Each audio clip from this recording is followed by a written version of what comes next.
This was Stuart Phillis's beat for 17 years. As a detective on the Gold Coast, the veteran cop saw it all. The Gold Coast has got a massive drug problem, it's got a massive car theft problem, it's got a massive arm hold-up problem. It has got a lot of crime, a lot of hidden crime. And it's this hidden crime which is generating the really big money. This strip of sand and skyscrapers is where Australia's biggest fraudsters operate, raking in millions selling dodgy online betting software and other too-good-to-be-true investments. Insiders who've worked for the crooks say the scale of their operations is staggering. I estimate that in the last decade they've made $200 million. It is organised crime, and they think they're untouchable. These scams use glossy brochures and get-rich-quick promises and operate from so-called boiler rooms dotted along the Gold Coast. They generally only tend to operate for about 12 months, after which they then close down and then they phoenix back into another organisation, another company with another name. From inside the boiler rooms, sales staff cold call people across the country selling what's called prediction software. We've protected the identity of this man, who we'll call Jason, because he's sold this software for years and because he's a key witness in the country's biggest boiler room investigation. The cost of the software ranges between $20,000 to $30,000. It's mainly horse racing software, which is sold on the basis it can make people up to $80,000 a year. But it's a giant con. It doesn't work. The people who run these companies are ruthless. Matt Jennings is one of thousands of Australians who has fallen victim to these ruthless software scams.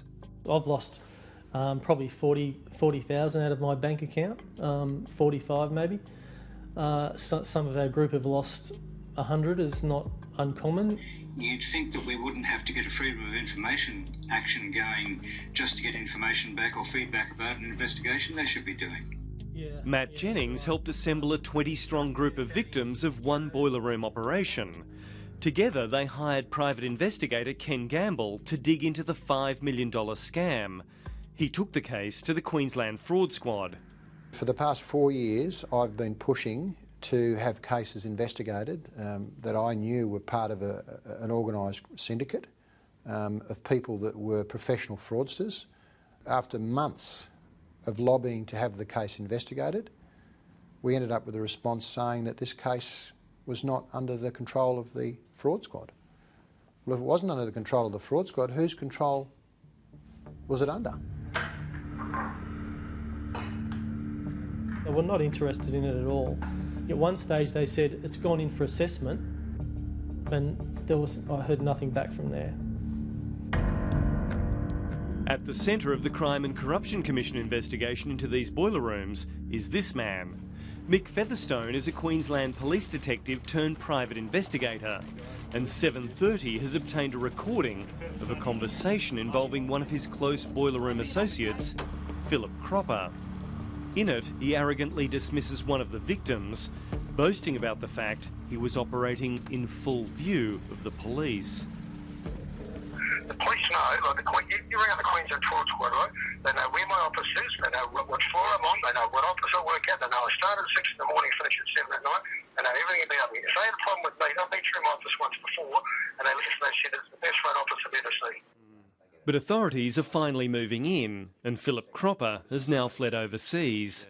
We have followed over the last 12 months of the investigation all the people who could be relevant to these particular companies, and we've also looked at the financial analysis of all of the transactions that there are records for.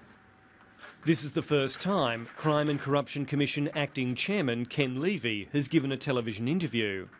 He says the CCC's investigation is focusing on 6 boiler rooms, operations that have conned people out of tens of millions of dollars. Oh, it's clearly organised crime, yes. And it's fraud. For one former insider, it was always a puzzle why these operations were never raided, even when the clients they burned complained loudly to Queensland authorities.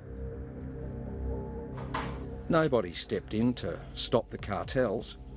Somehow or other, the companies that Mick was running, the authorities, the fraud squad or someone at a higher level, were turning a blind eye to these operations. And the CCC is looking into possible links between Mick Featherstone and the police.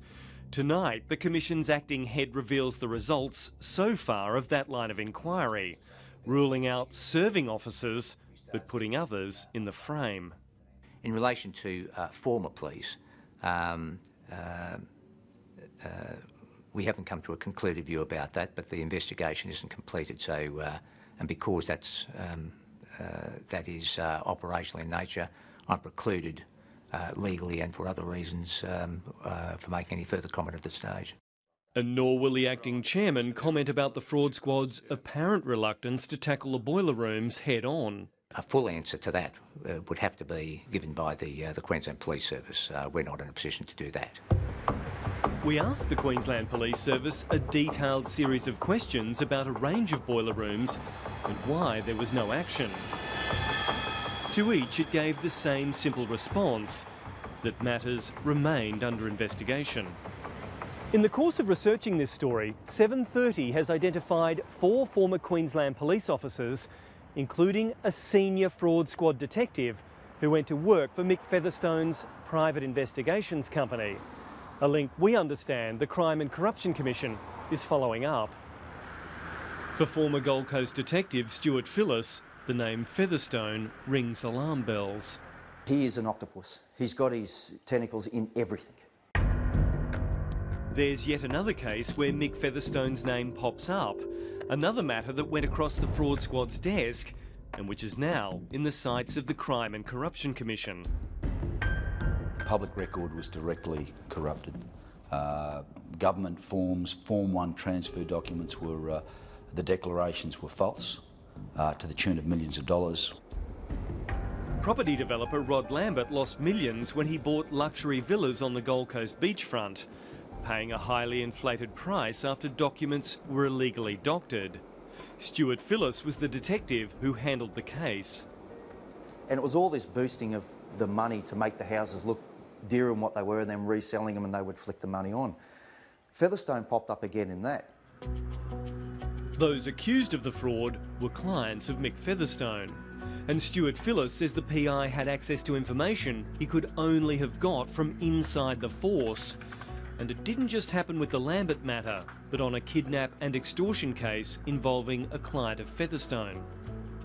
I actually went to one of my bosses and said, look, information's getting out. There's a bit of a thing going on here. Featherstone's obviously involved in it. I got told to basically don't go there. Despite the best efforts of Detective Phillis, the Lambert case went nowhere. But now, with Mick Featherstone at the centre of the boiler room investigation, Rod Lambert says the Crime and Corruption Commission is taking an interest in his case. Ken Levy says that for too long these serious organised frauds have gone unchecked. He hopes his investigation into boiler room investment scams will lead to serious regulatory reform. Clearly they have to be made completely illegal and the public have to be aware and know how to avoid them. From one veteran of these boiler room scams, a warning for those wanting to get rich quick. I hope the people who see this program are very, very wary about any glossy brochure in the mail promising $60,000 to $80,000 a year from this software. Because the old adage is, if it sounds too good to be true, it is too good to be true. For former police detective Stuart Phillis, trying to get to the truth took its toll on his health and on his family. He left the coast for a stint in North Queensland, but he felt like his career had been derailed because of the stand he took. There was something really wrong. There's no doubt about there's something wrong. Yep, when you're trying to do the right thing and do a job properly and you're getting blockers thrown at you and you got a real bad feeling that people that are supposed to be on the right side are doing the wrong thing, yeah, you feel let down immensely.